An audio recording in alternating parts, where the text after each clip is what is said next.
ഭാഗം 25. പോച്ചക്കാരി രമണിയുടെ കഥ പറയാമെന്ന് ഞാൻ നിങ്ങളോട് പറഞ്ഞിരുന്നു അല്ലേ? പറയാം. പോച്ചക്കാരി രമണിക്ക് മാത്രമല്ല, മസ്രയിലെ എനിക്ക് കണ്ടാലറിയാവുന്ന എല്ലാ ആടുകൾക്കും ഞാൻ ഓരോരോ പേരുകൾ കൊടുത്തിരുന്നു. ഒരു കൗതുകത്തിന്, വഴക്ക് പറയാനുള്ള സൗകര്യത്തിന്, താലോലിക്കാനുള്ള എളുപ്പത്തിന്. അറവ് റാവുത്തർ, മേരി മൈമുന, ഇണ്ടിപ്പോക്കർ, ഞണ്ടു രാഘവൻ, പരിപ്പ് വിജയൻ, ചക്കി, അമ്മിണി, കൗസു, റൌഫത്ത്, നബീൽ, പിങ്കി, അമ്മു, റസിയ, താഹിറ എന്നിങ്ങനെ തനി നാടൻ പേരുകളിൽ തുടങ്ങി ജഗതിയും മോഹൻലാലും സാക്ഷാൽ EMSും വരെ എൻ്റെ മസ്രയിൽ ഉണ്ടായിരുന്നു. എല്ലാവരും ഒരു വിധത്തിൽ അല്ലെങ്കിൽ മറ്റൊരു വിധത്തിൽ എനിക്ക് പ്രിയപ്പെട്ടവർ. നിങ്ങൾ എന്നെങ്കിലും ആടുകളുടെ മുഖത്തേക്ക് സൂക്ഷിച്ചു നോക്കിയിട്ടുണ്ടോ?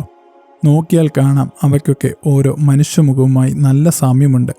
മുഖം നോക്കി മാത്രമല്ല ഞാൻ ഓരോന്നിനും പേരുകൾ കൊടുത്തിരുന്നത്. ചിലതിൻ്റെ സ്വഭാവം, ചിലതിൻ്റെ നടത്തം, ചിലതിൻ്റെ ശബ്ദം, ചിലതിൻ്റെ നോട്ടം, ചിലതുമായി ബന്ധപ്പെടുത്തി ഒരു സംഭവം. നാട്ടിലൊരു മനുഷ്യന് എങ്ങനെയാണ് ഒരു ഇരട്ടപ്പേര് വീഴാൻ കാരണമാകുന്നത്, അങ്ങനെയൊക്കെ. ഒരിക്കൽ എനിക്ക് ഊക്കനിടി തന്ന് വീഴ്ത്തുകയും എൻ്റെ കൈ ഒടിഞ്ഞു പോകാൻ കാരണമാവുകയും ചെയ്ത ഒരു മുട്ടൻ്റെ കാര്യം ഞാൻ പറഞ്ഞിരുന്നല്ലോ. അവനെയാണ് ഞാൻ അറവ് റാവുത്തർ എന്ന് വിളിച്ചിരുന്നത്. പേരിൽ സൂചനയുള്ളതുപോലെ ഞങ്ങളുടെ നാട്ടിൽ കൊടി കെട്ടിയ റൗഡിയായിരുന്നു അറവ് റാവുത്തർ. ഒരു ദിവസം എൻ്റെ ബാപ്പ ഒരു ഒറ്റത്തടി പാലത്തിലൂടെ തോട് മുറിച്ച് കടക്കുകയായിരുന്നു. അപ്പോഴുണ്ട് ഈ അറവ് റാവുത്തർ എതിരെ വരുന്നു. ഒറ്റത്തടി പാലമാണ്, ഒരാൾക്ക് കഷ്ടിച്ച് നടക്കാനാവൂ. എൻ്റെ ബാപ്പ പാലത്തിന് പകുതിയും കടന്നതാണ്. പക്ഷേ അത് ഗൗനിക്കാതെ അറവ് റാവുത്തർ നേരെ പാലത്തിലേക്ക് കടന്നു. എന്നിട്ട് എൻ്റെ ബാപ്പയോട് തിരിഞ്ഞു നടക്കാൻ കൽപ്പിച്ചു. ഇല്ലെന്ന് ബാപ്പ. അറവ് റാവുത്തർ ഒരു തവണ പറഞ്ഞു, 2 തവണ പറഞ്ഞു. ബാപ്പ കേട്ടില്ല. അടുത്തത് റാവുത്തർ പറയുകയായിരുന്നില്ല. ചാടിച്ചെന്ന് തലകൊണ്ട് ഒറ്റയിടിയായിരുന്നു ബാപ്പേൻ്റെ ചങ്കത്തെട്ട്. 12 അടി ആഴമുള്ള തോടിൻ്റെ വക്കത്ത് കിടക്കുന്ന ഒരു കരിങ്കല്ലിൽ കൈമുട്ടിടിച്ചാണ് ബാപ്പ വീഴുന്നത്. അന്ന് ആലപ്പുഴ ജില്ലാ ആശുപത്രിയിലൊക്കെ കൊണ്ടുപോയി ചികിത്സിച്ചെങ്കിലും ബാപ്പയുടെ കൈക്ക് എക്കാലത്തും ഒരു സ്വാധീനക്കുറവും വളവും ഉണ്ടായിരുന്നു എന്നാണ് പറഞ്ഞു കേട്ടിട്ടുള്ളത്. അതിൽ പിന്നെ എൻ്റെ ബാപ്പയ്ക്ക് മുറിക്കയ്യൻ അബ്ദു എന്നൊരു വിളിപ്പേരും വീണുവത്രേ. അറവ് റാവുത്തർ അന്ന് ബാപ്പയെ ഇടിച്ചിരിക്കാമെന്നും ഞാൻ സങ്കല്പിക്കുന്ന അതേ വിധത്തിലാണ് മുട്ടൻ എന്നെ ഇടിച്ചത് എന്നതുകൊണ്ടും ബാപ്പേൻ്റെ കൈ ഒടിഞ്ഞതുപോലെ എൻ്റെ കൈയും ഈ ഇടിയിൽ ഒടിഞ്ഞു എന്നതുകൊണ്ടും ആണ് അവന് ഞാൻ നിസ്സംശയം അറവ് റാവുത്തർ എന്ന് പേരിട്ടത്. അങ്ങനെ പേരുകളും ഇരട്ടപ്പേരുകളും വിളിപ്പേരുകളും വീഴുന്നതിനും വിചിത്രമായതും എന്നാൽ നമുക്ക് മാത്രം അറിയാവുന്നതുമായ പല വഴികളുമുണ്ട്. അതുകൊണ്ട് തന്നെ പല പേരുകളുടെ യുക്തി മറ്റുള്ളവർക്ക് ബോധിക്കണമെന്നുമില്ല. അങ്ങനെ ഒരു പേരാണ് മേരി മൈമുന. എൻ്റെ പ്രണയകഥയിലെ ആദ്യ നായികയായിരുന്നു മേരി മൈമുന. 5ാം ക്ലാസ്സിൽ പഠിക്കുമ്പോഴാണ് എനിക്ക് ആദ്യ പ്രണയമുണ്ടാകുന്നത്.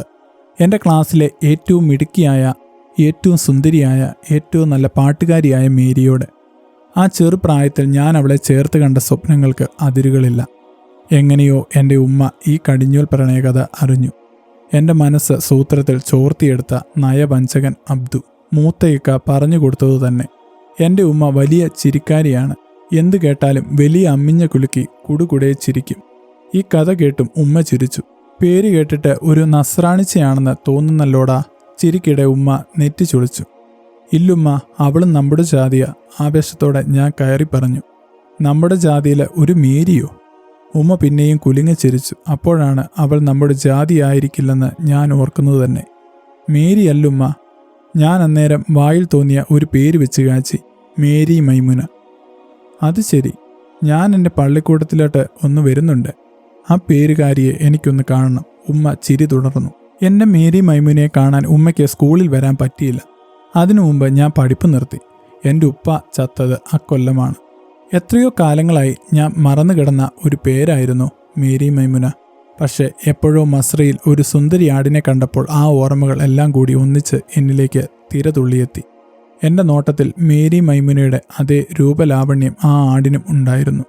ജഗതിയെപ്പോലെ ചിരിക്കുന്നതും മോഹൻലാലിനെ പോലെ ചെരിഞ്ഞു നടക്കുന്നതും EMSനെ പോലെ വിക്കുള്ളതുമായ ആടുകൾ എൻ്റെ മസ്രയിൽ ഉണ്ടായിരുന്നു എന്ന് പറഞ്ഞാൽ നിങ്ങൾക്ക് വിശ്വസിക്കാമോ?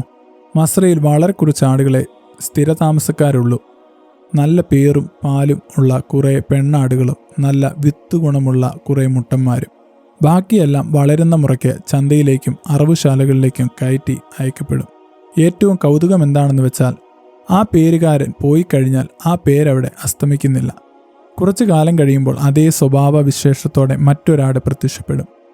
ആവർത്തിക്കുന്ന ജഗതി, ആവർത്തിക്കുന്ന മോഹൻലാൽ, ആവർത്തിക്കുന്ന ഞണ്ടുരാഘവൻ, ആവർത്തിക്കുന്ന കൗസു, അമ്മിണി.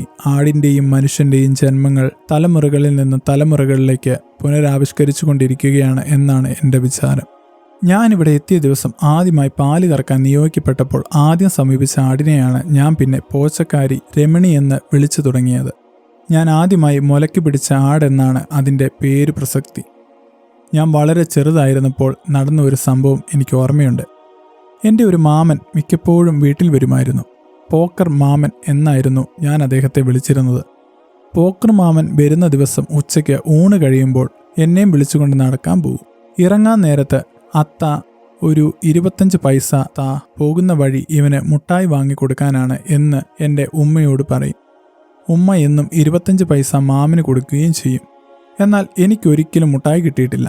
എന്ന് മാത്രമല്ല, പോക്കർ മാമൻ എന്നെയും കൊണ്ട് പോകുന്നത് കുറച്ചപ്പുറത്തുള്ള ഒരു തകിടിലേക്കാണ്. പെണ്ണുങ്ങൾ പോച്ച പറിക്കാൻ വരുന്നതും കാത്ത് മാമൻ അവിടെ ഇരിക്കും. അങ്ങനെ വരുന്നതിൽ ഒരു ഇച്ഛയായിരുന്നു രമണി. എനിക്ക് മുട്ടായി വാങ്ങാനാണെന്നും പറഞ്ഞ് വാങ്ങുന്ന പൈസ കൊടുത്തിട്ട് പോച്ചക്കാരി രമണിയുടെ മുലയ്ക്ക് പിടിക്കുകയായിരുന്നു മാമൻ്റെ സ്ഥിരം പരിപാടി. ഇത് കണ്ട് എനിക്കും ഒരു പൂതി. പോച്ചക്കാരി രമണിയുടെ മുലയ്ക്ക് എനിക്കും പിടിക്കണം. 25 പൈസയുമായി വന്നാൽ നിനക്കും പിടിക്കാം, പോച്ചക്കാരി രമണി പറഞ്ഞു. പൈസയില്ലെന്നറിയിച്ചപ്പോൾ പോടാ എന്നും പറഞ്ഞ് തലക്കടിച്ചു വിട്ടു. വീട്ടിൽ ചോദിക്കാൻ പേടി, തല്ലും.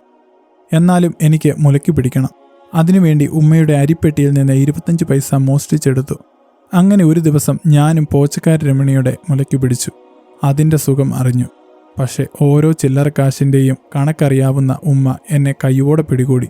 ചോദ്യം ചെയ്തപ്പോൾ ഉള്ള സത്യമല്ല ഞാൻ മണി പോലെ തുറന്നു പറഞ്ഞു. അതോടെ എൻ്റെ വീട്ടിലേക്കുള്ള പോക്കർ മാമൻ്റെ വരവ് എന്നേക്കുമായി നിലച്ചു എന്നതും പോക്കർ മാമന് മൊലമാമൻ എന്ന പേര് വീണതുമാണ് ആ കഥയുടെ പരിണാമഗുത്തി. എൻ്റെ നാട്ടിലെ പേരുകേട്ട ഒരു നാടൻ വേശ്യയായിരുന്നു പോച്ചക്കാരി രമണി.